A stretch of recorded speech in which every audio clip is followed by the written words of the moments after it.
En Algérie, quand on dit: «Je suis un Algérien de souche», voilà, on pourrait le dire en arabe, c'est l'affirmation d'une identité et pourtant l'Algérie existe depuis peu de temps et il y a des gens qui se revendiquent de souche algérienne. Donc moi, se revendiquer d'être dans un pays de longue date, depuis longue date, de souche, ça veut rien dire du tout puisque Hmm. tout le monde est fait de mélange avec l'histoire. Algérien de souche. Je mets les mains, jamais de ma vie, j'ai entendu un Algérien qui prononce ce mot-là. Ça n'existe pas, Algérien de souche. Soit tu es Algérien, soit tu n'es pas Algérien. C'est simple. Et nous sommes tous là depuis le Jurassique. Par contre, en France, on entend beaucoup ce mot-là, surtout quand on a devant nous un Français issu d'immigration comme un Manouche, ou Mamadou Le Kalouche, ou Karim Le Harbouch avec sa sacoche. On le renvoie directement à ses origines et on fait rappeler que nous sommes des Français de pure souche européenne. Nous sommes blancs et catholiques de culture gréco-romaine, je sais pas quoi. Madame El Msfara ou Jahjanama qui parle de l'ancienneté, monsieur, dame, attachez vos ceintures, on va voyager dans le temps. 203 avant Jésus-Christ, c'était l'unification de la Nomédie par le roi Massinissa qui était un roi nommé d'un berbère.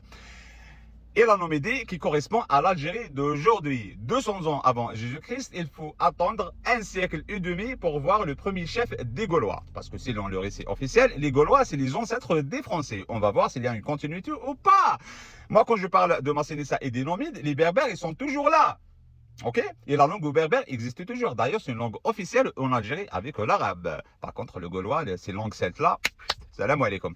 Le premier chef des Gaulois, c'était Vercingétorix, qui a été battu par Jules César.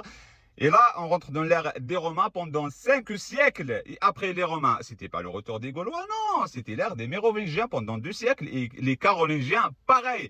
Et ces Mérovingiens, je ne sais pas quoi là, c'est des Gaulois? Non, c'est des Francs, c'est des peuples germaniques. Ça veut dire c'est des Allemands. Et tous les rois médiévaux de la France, c'est des Allemands, c'est des Germaniques, c'est des Francs.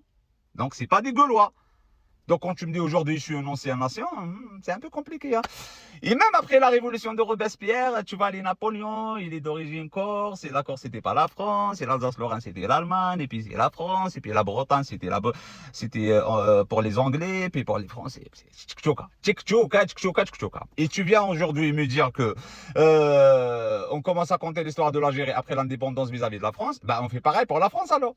Dans les années 40, la France était une colonie allemande, non? La 4ème République, la France de Vichy, des collabos. C'est pas la France d'aujourd'hui. D'ailleurs, c'est une phase sombre pour les Français. Donc, normalement, on commence à compter après l'indépendance, non? C'est pas gagné, c'est pas gagné.